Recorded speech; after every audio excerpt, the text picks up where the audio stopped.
নমস্কার বন্ধুরা, আশা করি আপনারা ভালো আছেন। আমিও ভালো আছি। আজ বলবো রেকি দিয়ে কিভাবে মানি এবং অ্যাবান্ডেন্স অ্যাট্রাক্ট করা যায়।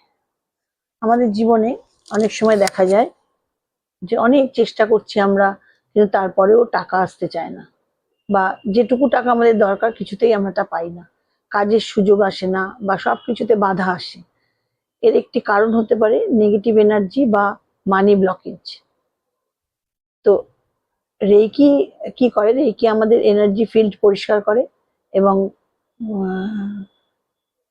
অ্যাবান্ডান্স এনার্জি অ্যাট্রাক্ট করতে সাহায্য করে। এবার জানবো কিভাবে কিভাবে এই জিনিসটা করব। প্রথমে একটি শান্ত জায়গায় বসবো প্রতিবারের মতোই, এবং চোখ বন্ধ করব এবং গভীর শ্বাস নেব এবং মনকে শান্ত করব। যেভাবে মন শান্ত হয় সেভাবে গভীর শ্বাস 5 থেকে 7 বার নেব। তারপর মনে মনে ভাববো যে হে রেকি এনার্জি, আমি তাকে আহ্বান করবো, রেকি এনার্জি তুমি এসো এবং আমার জীবনের সমস্ত মানি ব্লকেজ দূর করে দাও এবং অ্যাবান্ডেন্স আমার জীবনে প্রবাহিত হয় যেন। এরপর নিজের 2 হাত সোলার প্লেক্সাস বা মণিপুর চক্রে রাখবো, নাভির উপরে। এই চক্র আমাদের কনফিডেন্স লেভেলকে বাড়ায় এবং পার্সোনাল পাওয়ারের সাথে যুক্ত থাকে আর কি। এবার 2 থেকে 3 মিনিট সেখানে রেকি দেব। এবার কল্পনা করব সোনালি আলো আমার শরীরে প্রবাহিত হচ্ছে, হুড়ুর করে সোনালি আলো আমার শরীরে প্রবাহিত হচ্ছে। এরপর হাত হাত দেবো কিসে? হার্ট চক্রে। হার্ট চক্র বা বুকের মাঝখানে এবার হাত রাখবো এবং মনে মনে ভাববো আমি অ্যাবান্ডেন্স গ্রহণ করার জন্য প্রস্তুত।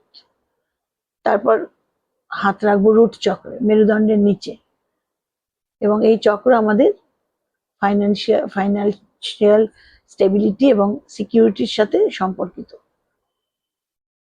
সেখানেও আমরা 2 থেকে 3 মিনিট বা একটু বেশি হলে অসুবিধা নেই রেকি দেব এবং ভাববো আমাদের জীবনের ধীরে ধীরে অর্থ, সুযোগ এবং সমৃদ্ধি আসছে।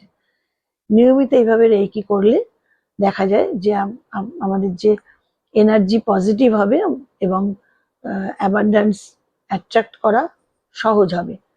আর আরেকটা জিনিস হচ্ছে মনে রাখতে হবে যে পজিটিভ মাইন্ডসেট, সৎ প্রচেষ্টা এবং রেকি এনার্জি, এই 3টে একসাথে থাকলে জীবনে অ্যাবান্ডেন্স আসতে শুরু করবেই।